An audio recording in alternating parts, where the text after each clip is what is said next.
wheelchair user, I often feel like I don't belong in outdoor spaces. I feel othered and alienated because my body is designed out of outdoor spaces. And it's not the natural world that's discriminating. It's when we think about creating access or maintaining paths, we only think about people that walk with ease. So I'm campaigning for better access to nature. So this is celebrating nature in all its forms, be it houseplants, access to gardens, urban parks, but also better access to rural landscapes and the countryside. I'm working with a few organisations, including Country Living, and I've written for Plant Life about some of the easy solutions to improving access, like challenging how we think about boundaries and removing some gates or putting in bigger gates, for example, or thinking about the texture of the path, and also challenging the social barriers that disabled people experience outdoors. So this is ableist intrusions. It's really common for me when I'm out and about. Every time I go out on a path, I'll have someone come over and be like, "Oh wow, does your wheelchair have a speed limit?" Or "Your wheelchair looks like fun, I could do with one of these." And people mean well, but these comments take you out of the space and remind you that people aren't used to seeing a body like yours moving through that outdoor space. So I'm raising awareness through campaigning, but also through my writing about how we can make access to nature for everyone and not just for people who can walk with ease. This poem's called Cling Film, and it's about the ableism that I experienced back when I was a part-time wheelchair user. Cling film. Does she? Ableism. Verb. The act of wrapping the world in cling film. Ableism is the steel band around my wrist, with my name and a number, for when a stranger finds me unconscious, they know to take me seriously. Does she? Ableism is the government telling me to stay at home, so that if COVID takes my breath, you won't have to watch. Take a stand. Ableism is the interviewer who reassures, we don't see your disability. Does she? Ableism is the chairless corridors that command me to wait at home, quietly. Take a stand. Or the dog shit you didn't pick up, that I'm forced to wheel through, and it stains my wings. Or the absent ramps that stop me taking off from the pavement and soaring up above Cardiff. Take a stand. Or the job that doesn't want part-timers. Does she? Or the surgeon's letters carved on my belly that you can't read, or the train I can't take because I look too healthy for that chair. Or the rusting car I'm not allowed to drive. Does she? Or the I'm sorry's scattered in rubber shavings. Ableism is the mate who said, your illness doesn't bother me, or the you look well on days I hang my wings at home. Does she? Or the glass on the tarmac that erases my tread. Does she? Or the activism that fights for all. Take a stand. Ableism is the face that asks, how do you dance? But doesn't think to look up to the sky. Or the film you wrap me in, as I move with palms open to the clouds while yours are bound to the ground. Take a stand. Ableism is the marathon you'll want me to run one day to prove how far I've come, or the poems you'll demand. Ableism is the cling film you wrapped around everything. Everything. I reach for your hand, but I can't feel your skin. Just the cling film, and it's hard to tear.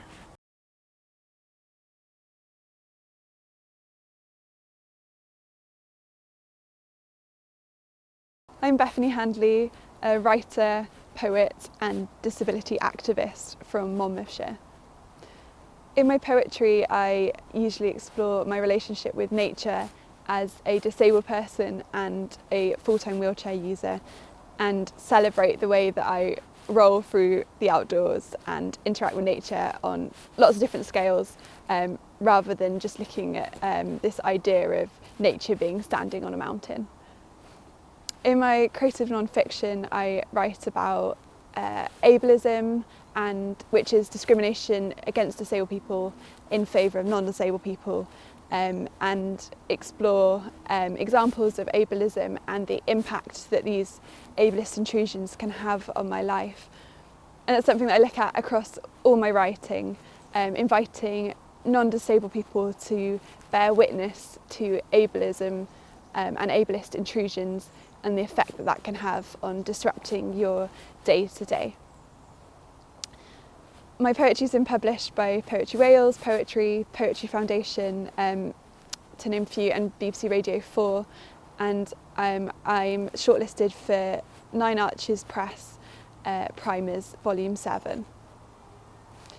My creative non-fiction recently won the Gold Prize for creative non-fiction at the Creative Futures Writers Showcase for underrepresented writers.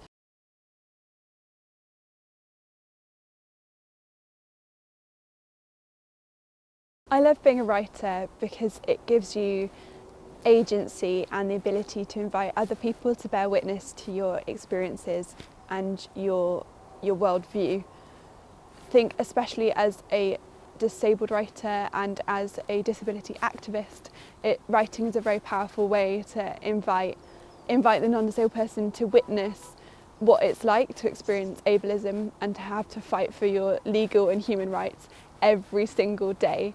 So in my poetry, I use my activism, my campaigning, and I think it's a really powerful way, rather than working with just the media, which often, like, stories can seem quite negative and it's hard to be really challenging. But in poetry, you have that freedom to be challenging, using creativity to evoke emotion and to make people come along with you and experience it with you, rather than a story that can sometimes reduce you to just another stereotype. Working with the media sometimes can be challenging in my campaigning because you lose control of your narrative and your experiences, but my writing means that I can retain some agency and some power in challenging ableism. I'm currently working on a non-fiction book about access to nature and the importance of celebrating interdependence and how we need to break down a lot of the really harmful, toxic myths that we perpetuate through nature writing. And I think that's a really exciting way to campaign for better access to nature. I think people listen more when you campaign through writing rather than just through the media. Note to my daughter. The flat is dry again. The sea has drained through the windows. The seaweed floated away. The sand brushed from my room. The floorboards flattened against the concrete. The glass is sharp again and united in the windows. The pavement is tarmacked, not bedrock. The Seneb's roof not sleeping like a stingray. Horizon stones not silenced on the seabed. I will have a daughter who walks with me hand in hand, and I'll point at the 3rd floor and say, that was my home before you came into this world.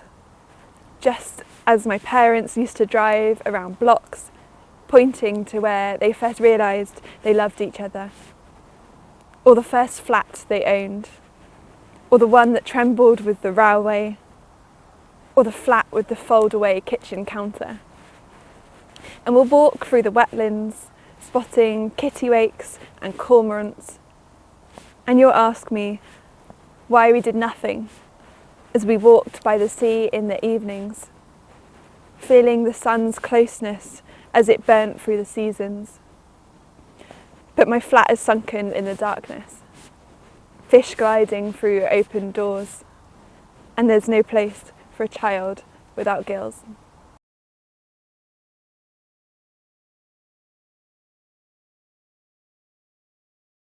In 5 years' time, I'd like to have some non-fiction books out about the importance of accessing nature and how we create access to nature for all, and not just people that can walk through our rural landscapes with ease. I'd like to be challenging all these toxic myths we have around the importance of being independent and empowered on our mountains and looking at celebrating nature in all its forms. I'd also love to have my poetry collection, or maybe 2 poetry collections out that explore ableism and celebrate how I access nature as a wheelchair user. And I'd like to not have to be campaigning for equality. I'd like to not have to be an activist. I don't want to be an activist, I haven't chosen to be an activist, but I've been forced to advocate for my human and legal rights every day. So it would be great in 5 years' time if we have a more equal society for disabled people and for everyone, and I can focus on my writing and exploring joy and celebrating nature rather than having to explore ableism and educate non-disabled people. As a full-time wheelchair user, I've had to learn how to redo really simple things, but also how to access spaces again.